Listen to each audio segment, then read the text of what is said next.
My name is Sonam Angmo and I'm from Ladakh, which is in the north of India. It's in the state of Jammu and Kashmir. Politically it's a part of India, but culturally it's very similar to Tibet.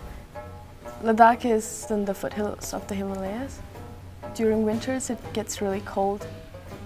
I think that is reflected in the clothes we wear back in Ladakh.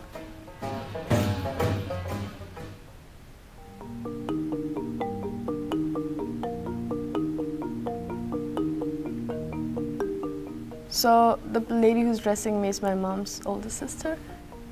So the undergarments part of it would be the shirt, the tilan, and then the salwar, which is the pants. And then after that, the kos would come, or the sulma. The material is brocade, but that's usually saved for like a special occasion, especially when there's a big lama coming in from outside or a marriage ceremony. Then the jewelries come in. The kau, the necklace could go next, a big necklace. The little box, it's hollow. I mean, it has some sort of religious relic in it. It's usually grains and then thread that's tied around. And that's something that's carried around all the time. It comes from High Lama.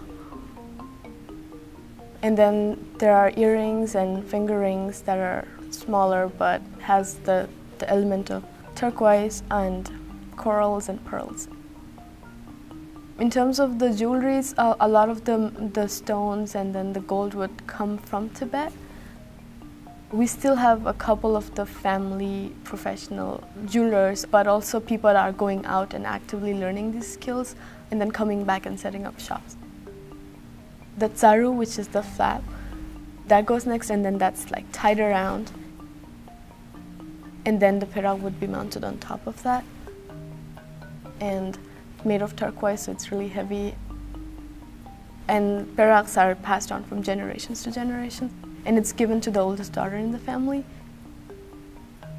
These days, the peraks are getting bigger because every generation adds a couple more lines to it. The one my aunt has, that is probably 6 or 7 generations old. 7 or 9 lines of turquoise. And then the flaps have corals on it. My aunt is the older daughter, so she has the perak that my grandma had, and my grandma got a new one made for my mom.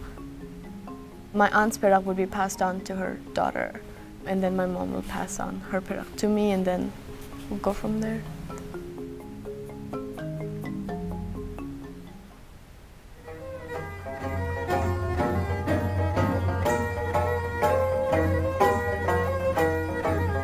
These days, there is a revival of like this valuing of the traditional stuff.